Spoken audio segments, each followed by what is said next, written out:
Good morning. Almost afternoon, so it doesn't look like we've got a lot done, but we actually do.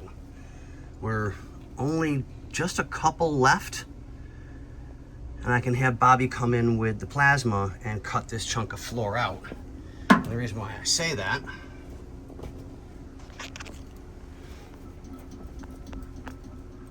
so we've got it up on a few spots here. All of this is disconnected completely.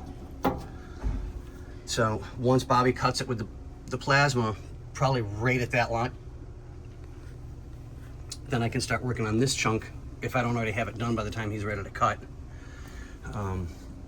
So we'll have this done shortly, at least I'm hoping.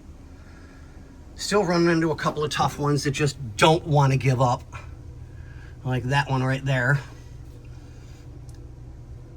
Not that you can see it, but I started another one there. And there's still one in here. I've got to scrape the undercoating off so that I can find it, because you can't feel it from underneath either. So, okay, well, this one's kind of be a little short. We'll probably add to it from another video. But, okay, guys, we'll see you on the next one.